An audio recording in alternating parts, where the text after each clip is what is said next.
Hi, friends. It's Sarah Mae Bates. Here is an episode I'm calling Remembering Yourself, the Energy of Love and Identity. So this episode is a little bit hippie, I guess. It's a very like guided imagery based episode. And it's really about, I guess, conjuring a memory, if that makes sense, a memory in your body. I think a lot of us don't see ourselves I think a lot of us don't see the greatness in ourselves until we are given like a powerful mirror. And I think a lot of the time it's a person who is that mirror who has witnessed all that we have grown to become, like maybe a grandparent or a very long term friend.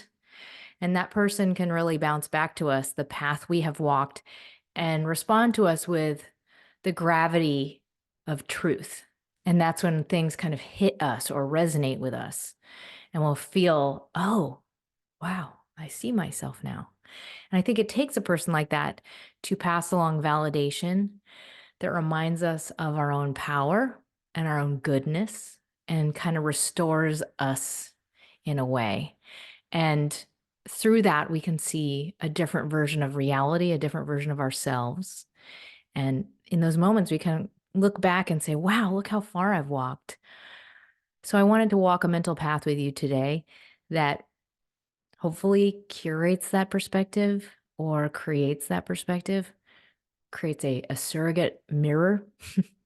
And I think if we don't deliberately have those opportunities in our life and create those opportunities in our life, we can miss that feedback, for years at a time. We can just be operating almost like with a completely false understanding of ourselves, or a shallow one, I should say. I will say I've been able to see myself more and more as I grow older. And I can also see myself just via my own track record with others and how others look to me and my relationships, the quality of relationships that I've built over time. That is a mirror in itself. But I didn't used to have that perspective of myself. And it really just made me realize how valuable long-term relationships are for that exact reason. Maybe that's your parents, maybe it's your grandparents, maybe it's very old friends, whoever it is, these types of relationships have the ability to say something to you about yourself and it lands hard because it's it's like it hits a core. If you have a conflicted relationship with your parents or your grandparents, I'm not encouraging you to put more stock in their opinion because I said that. It could be anybody. It's just like having a powerful, more rooted source of feedback than you get on like social media, for example. So, my goal for you is that you can tune into this perspective and seek them out more. I think in those moments of recognition, I would call it life recognition, some recognition, SUM, I think it creates this fullness or a sense of satisfaction. And it's like it creates this kind of like sense of being full in your heart. And these are the moments we feel deeply proud about the person we have become, when we feel we have honored some part of our legacy, or maybe honored the life we've been given. It's like this spirit of feeling something greater, that you've built something greater. And I think it's almost like these moments of alignment when things powerfully sync up. So if these moments are not on your radar, I want to invite you to put them on your radar. And I think remember that they exist, and seek them out and really like feel the weight of them when they occur. Because it's really easy to get distracted by all the trivial stuff. We forget that these things exist and that they exist for us. In that, I mean, like when meaning lines up in your life. I'm also talking about moments when you have proven something to yourself, like you've heard it echoed back to you, like, when someone gives you a compliment and it really means a lot, like, wow, well done. Or someone tells you, like, something that's so special about you, and they can really see you. Like the right people have the ability to bring us to tears in a good way. And I think we have to have breaks from routine and busyness and, you know, checking all the boxes, gathering all the stuff in order to see that version of ourselves and let that version of ourselves be important to us. So let's just check in for a moment. Can you see your mirror? If you can't, if you haven't had that feedback in a while, I would just maybe add something to your calendar. Think about who you can reach out to. How can you create an opportunity for a moment like that, a conversation like that to come forth? I think it has to come from somebody that's outside of like your day-to-day circle. It's like we need to get perspective by seeking like different, triangulation points. I think we also have to try and get a head change of some sort. Like get out of the bubble of your day-to-day life. It's really easy to start living out a story about yourself that is purely based on what you haven't done yet or what's falling short and what you still need to do. It's almost like an addiction in that it feels good in a way to complain or fixate on what's not right or martyr yourself. It's like it can feel like safer to be in that place sometimes because it means we're safely in discomfort. It doesn't provoke anxiety. It's like if we're in that striving position all the time, it's like there's no sense of I might lose this, it might all go away. There's no fear of loss of something great. And there's also no spotlight.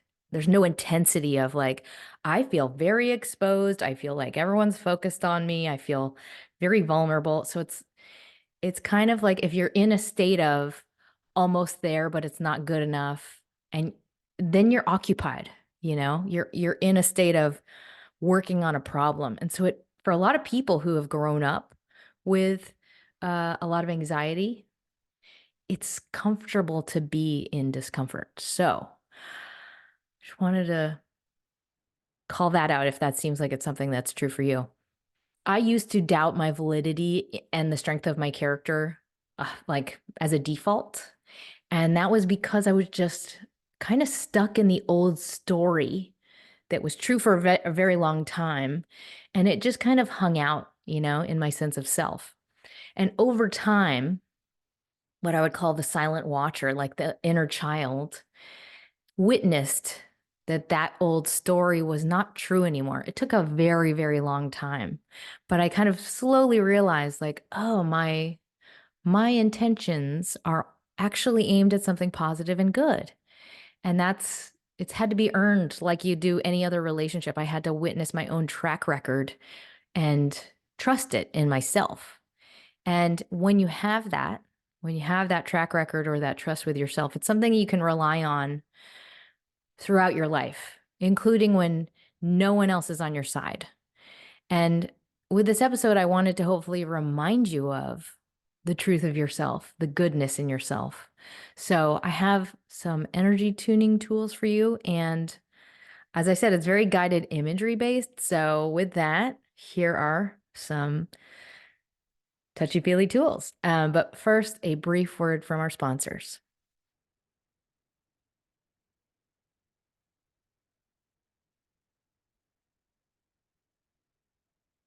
All right, the first tool is called Magical Universe Memory. So this episode, as I said, is kind of an energetic reminder. And as a part of that, I wanted to invite you to get back into a moment in your life when something weird and spectacular happened, like a twinkly feeling of, oh, there's something else I cannot see to this world, like a knowing moment when maybe you felt like something was nudging you to see something that wasn't there, or if we had like a moment of serendipity and alignment, like that could not possibly happen on its own, anything like that. I think we've had experiences like that in our life, and we start to slowly forget that they've occurred. And we get back into this energy of the routine, keeping up, reacting to things that are thrown at us. So I just wanted us to all revisit it, whatever that thing is, and know how important its existence is to our quality of life. And and what I mean by that is, if this thing is true, then the world is wide open and anything is possible. Like, to really live in that perspective and live in that energy, everything flows differently. Everything about the world changes its definition. So if you have had an experience that is, holy shit, that's not normal. That's a symptom of magic. That is a symptom of God, the universe, spirit, whatever you want to call it. If you've had any experience like that, if this is true, what else is true? You can step back into that truth. So let's just recall a magical coincidence or think about one experience that felt otherworldly or cosmic. And if what I'm saying right now is freaking you out, all good. I think you can still listen to this. It's not religious, it's not to freak you out. It's just kind of like you can think of it like a guided imagery. And if it's triggering, I get it. Just if for whatever it's worth, try it on for size as a mental exercise. And then if it feels okay for you, act as if it has the exact same outcome. I think whenever we have a thought, a dream, or a desire, of course it follows that that thing is already on the timeline of your life. And in order to really get that, I think you just have to really understand energy is a material thing. Energy exists in a material form. If it's occurring in your body, it is a real thing in the world. And if you have had any kind of, otherworldly experience or something on another level energetically experience, if that is true, what else is true? This is just I'm encouraging you right now to remember the truth of reality, in that anything is possible. And really what we have to do on a constant basis, on a regular basis, is remind ourselves of that truth and come back into a sense of openness, faith, and trust. So whatever it is, what was the thing for you when something hit you, when something was like, oh, there was an understanding, an inkling, something in your mind was like, huh, there was something more to the world than you could make sense of. There's something beyond. Your inner self said, oh, that there's something to that. You realized the truth about the world and the way it works. This is not all there is to it. There's more. There's power and there's mystique that we don't understand. I think in those moments, if you can just act as if and remain open to just not knowing all that is and all that is possible, if we can get into that energy in our bodies, the world takes on a different flow for us.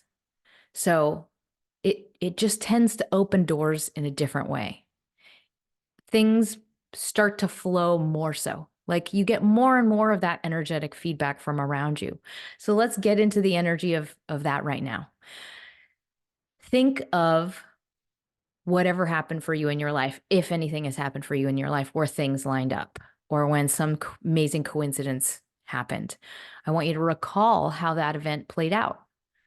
What in that moment did you recognize about the world? And now, if you have that memory, what can you extrapolate about the future from that instance?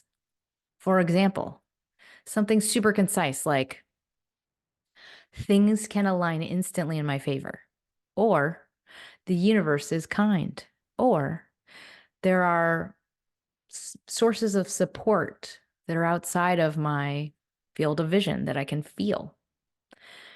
Really bring that to life in your body and your energy. Just bring it to the forefront of your consciousness.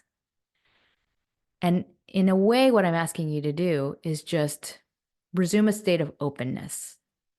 And if all of this is freaking you out and it's like, I'm not into this stuff, then let's just, for the sake of having the same energy, let's just practice a mantra of maybe I have no idea how wonderful the day will be for me. I have no idea the magic and possibility that awaits me. The only thing that that does is just reset you to a neutral, non-expecting, non-controlling state of mind. That's it. All right. It's my first super duper hippie tool. Second tool is called full heart energy.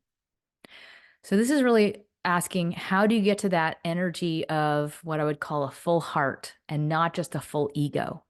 I think of having a full heart as the energy of being so excited, so optimistic, like so high on life that you just exude love and energy to others. And it's like people can feel it in your gaze, they can feel it in just the expression on your face, in your posture, and how you move your body and how you interact with them, how you respond to them. I just want you, if you know what I'm describing, remember what that feels like when you're in that zone. It's like a feeling of limitlessness. It's like you feel like a fine, like a sharpened knife, like a tuning fork that is wide open and ready to receive a signal. That's what it feels like. It's like a hope and optimism. And I know I've talked about this on past episodes, but I really believe that beauty, for example, is 99% energy. Like what lights up the inner self creates the outer self. And for us to resume this energy in our body, first, I think it just has to start with a memory that it exists and a decision to kind of tune ourselves toward it.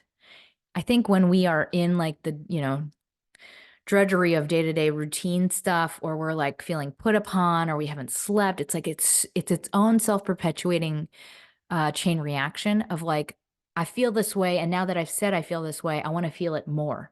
And now this thing is going to also reinforce the feeling, and now this thing is going to reinforce the feeling again. And then it's like we're in this addictive like gushing of that same feeling mode, and it's harder and harder to like dig yourself out. If, on the other hand, you can remember the time you have felt this way and how the world changes around you and how people change around you and how opportunities change around you when you get into that full heart energy, or first date energy is another way to describe it. You can start to jump over to that again. It's like jumping into a different channel.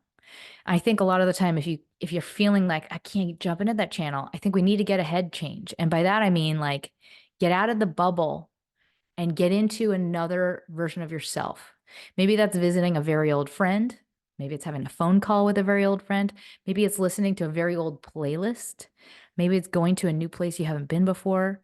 Whatever it is, if we can get out of that habit of feeling in our bodies, it opens up new facets to what you're not seeing right now, the access you're not able to have right now. Like when we need to get the fuck out of our routine and our bubble. We need to be in spaces where we remember what I would call our inner flow, you know, the self that all of our fibers represent in us as like this original person before all the shit, before all the habits, before all the expectations, before all the identities we put on. It's like there are these cues that remind us of like that original self.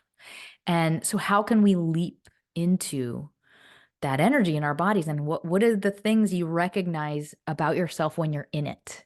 For me, I start to just notice the way my body moves, the way my hands move, the way my laugh sounds. So how can we leap into that heartful energy now? I think one thing I would invite you to do is to just come into the energetic setting in your body and your muscles of trust and faith, of remembering, of course it will come. Of course it will come. We don't have to muscle it. We don't have to have fear, anxiety around it. Just the thinking of it, the memory of it, the asking for it, it's already on its way. So, how can we just now come back into that sense of trust in our bodies? For me, it's like relaxing the belly, it's relaxing the shoulders, and just imagining what it feels like to be in a sense of full trust. Just mentally imagining, picturing the feeling of full trust and safety. So, I invite you to do that now. And when we get into that first date energy, it's like what it looks like is you're just excited, excited to say hi to everyone. It's like you're on this ride that is your life. And you're excited to see all the things and be present. You're welcoming to all who interact with you. So I think, you know, maybe outside of just the memory of this state existing for you, outside of that, maybe wear your favorite clothes today, your favorite outfit. It's just like we're kind of inviting that pure volume inner voice to come forth. It's a really magical self. Um, it's like a fluidity, a fluency, like a channel has been opened. And what were the circumstances? Like if you do have a memory of yourself when you felt this way, where were you? What was the location? Who are you with? What was the music playing? Like what were all the details of that moment? Just describe what just the picture of it. What did you feel like in your body in that moment? Either you do that in your head or you could do that in a journal. Okay. Second hippy dippy tool. Third tool for you is called the beauty of humanizing. So this is a tool just to bring it to the forefront of your mind and maybe make it into something that you place more importance on. I just recently had a dinner with a friend, and what struck me about her was her natural talent and inclination to really have reverence for the unique traits of individuals and how that individual lived their life or that individual lived their life, like the things that made them different and how bespoke each set of choices truly were. And during the same dinner, I had the pleasure of experiencing superb service. And I think of any and all service as a great art. It's like one of the finest luxuries, I think. It's almost more important than food or accommodations because it's like it's rejuvenating, it's inspiring. It feels wonderful. It's like a treat for the spirit. It's almost like being taken on a ride or carried through some sort of journey in such a specific way. And so this tool is really just to place a spotlight on the importance of identity and enjoying individuals and their light, and just really the importance of engaging with people and their humanity and allowing yourself to bask in the color of personality, of uniqueness, and seeing that as something magical.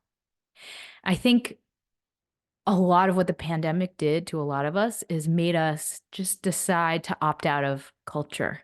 And it felt like dangerous in some ways to be immersed in culture and receiving culture and interacting with it and allowing it to like, you know, be too much of our life because otherwise it was like, you had to figure out how to survive with nothing, with no one. And one thing I think that has done is kind of like it's left a resonance, a stink on people's lives where it feels draining or threatening almost to be immersed in like different individuals and being interacting with different individuals. So I just wanted to call forth this idea of like what a colorful, exciting world we live in if we can engage with different characters and to really try and see the gold and wonder in each individual gem of a human. And this is how opportunity arrives. This is how we are changed. This is how our color fills in. This is how we get mirrors back to who we are when we can see the richness and value of other humans and allow them to, you know, present themselves, their inner selves. It's like I think of everybody as almost like shining this little inner gem inside their body, and then we're doing the same thing back. But it's very stressful sometimes to do that. So, the alternate to that, though, to not being like vulnerable and invested and like taking the energy and time and um, effort to interact with other humans is like unconsciousness, life. It's easy to get into a place of like simple transactions and hollowness. And I think, you know, what do you want your life to be? A sum of transactions or a vast, colorful ride of spirit and light? So, anyway, I've already preached what I'm going to preach, but I just want to ask you, are you appreciating people that you interact with? And are you allowing yourself opportunities to interact with people? And yes, it can feel stressful and draining, but like, don't shy away from them because that is an immense amount of value. And it's like one of the biggest facets of life. It's so easy to stay in an energy saving mode, and it's hard to reverse the change that has been created by COVID, but it will. And we just have to start to, I guess, resume that energy of curiosity and seeing how special and exciting all of that stuff is. Okay, that's my next tool. The next tool might be the hippiest of them all. It's called Love is All Around You. Okay, this might trigger some of you, especially if you have religious baggage, but I just wanted to offer you this idea. Let's try it on for size, act as if. For whatever it's worth, I also grew up with many different religious, I was brought up in different religions, and it made me feel very panicked and claustrophobic around the idea of religion. So I get it, but I've like slowly arrived at my own belief system. I've overcome that baggage for the most part. So just like, I get it if you have weird feelings about this, but like, let's just go through this for the sake of a guided imagery. I want you to picture someone you love, someone that was very important to you that has passed. If that is triggering, don't have to do that. It can be someone that's still alive. Let's, whoever they are, someone that was extremely important in your life, someone that was very supportive, who saw you, who had a knowledge of you that you yourself didn't even have in a good way. Whoever they are, let's bring them to the forefront of your mind. And now that you can see them, hopefully smiling, what is something they used to always say to you about you that made you feel of value? Maybe that made you feel like a good person. And now I want you to imagine they are just witnessing you today, the same person. Imagine it's almost like their energy is just around you. Maybe they're like an omniscient storyteller, might be in a film, or maybe they're just in energetic presence in front of your body. And just go there in your mind. See their face. You don't have to say anything to each other at this point. Just feel their energy, feel their love. And I want to ask you, what do they have to say? Like, what do they want to say to you today? What's one message they might have for you? And I invite you to journal about this. I invite you to do it just right now in your mind's eye. Regardless of whatever has come up for you, regardless of however minimal it was or however big it was, these types of what I would call energy exercises or visualizations are profound. No matter how you interpret them and what they mean to you, if you believe it's real, if you believe it's a complete thought exercise, it doesn't matter. This is how we can create change in ourselves and in our own awareness of who we are. We can just tune in to a voice that knows more than we do, even if it's in our imagination. So, with this figure that has brought all of this love flooding to the surface, what can they support in you, in your life? Something that, an area that you need support, an area where you need soothing, an area where maybe you were feeling tentative, insecure, whatever it is. Allow this, just to reinforce that. Allow this to be a gift. Someone loves you. Someone embodied this much love in your life. Allow that to still flow forth. All right, that's my next tool. And then I think this is second. No, I've got a couple more. Okay. My second to last tool is called Seeing the Gifts in Scars. This is my way of preaching the truth of a positive bias. And by that, I mean just like your default interpretation of any event in your life. Do you, in general, default to the positive or the negative interpretation of events in your life? If it starts to trend toward negative, all it takes is awareness and then a conscious effort in the moment that the negative default arrives to flip the coin, as I call it, to the positive one. It starts with simple awareness. I want to give you an example of why this is completely rational and also doable. There's always two interpretations of anything in your life, of any event, and each one is true. It's really just about like which one are you going to energetically invest in and what is going to guide all of your decision making energetically after that. So it's like, oh, someone took my parking spot. I can either be angry about that, or I can think, oh, I'm probably avoided a car accident in the future because of that. Both of those equally true. One is positive, one is negative. What leaves a better outcome in your body and outcome for you energetically in the future? The positive one, obviously. It also comes down to your worldview. If you're defaulting to a positive interpretation of things, you will see the world as positive. It's way more beneficial for infinite reasons. I don't need to tell you all of them because it's kind of like, no duh.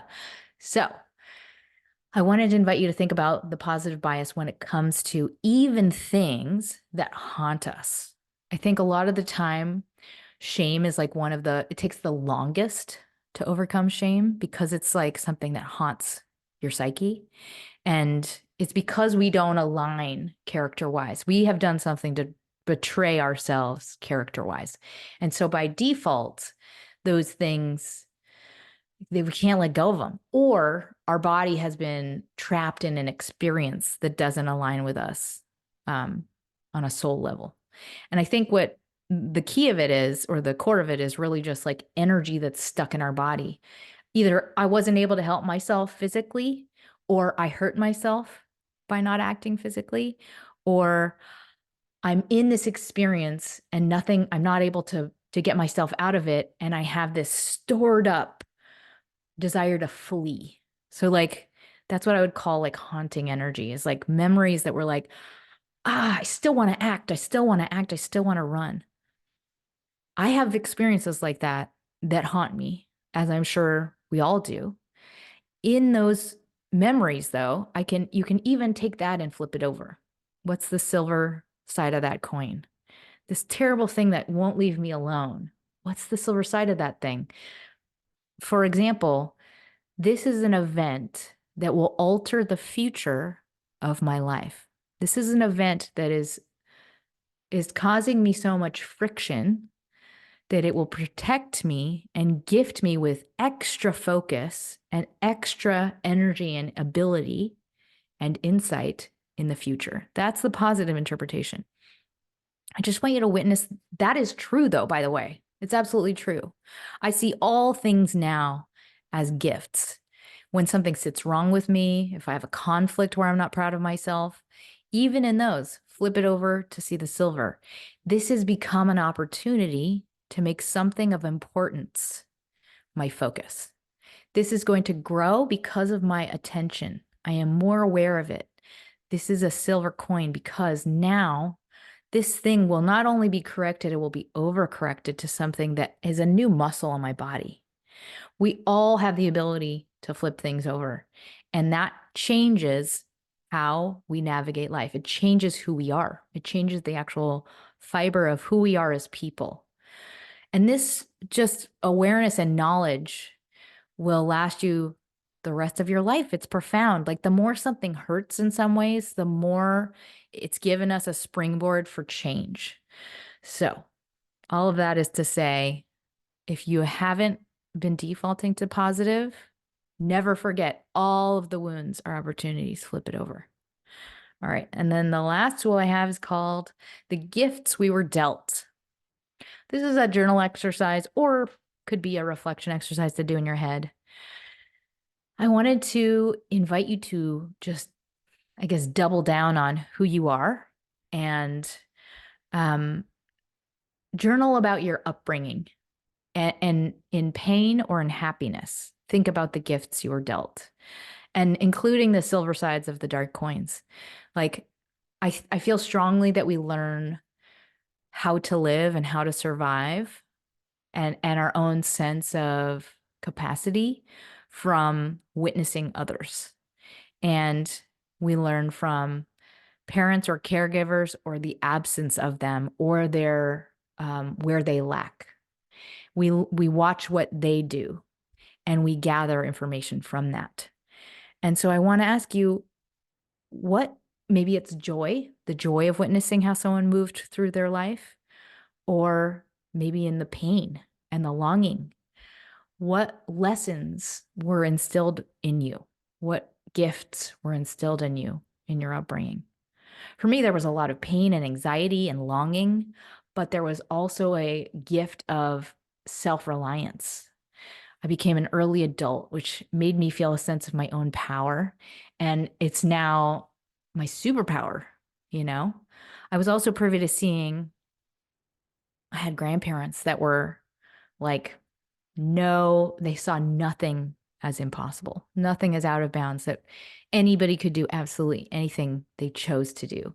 And that was inspiration that was not passed down via words. It was just through example. Like I got to watch a person live their life in that way.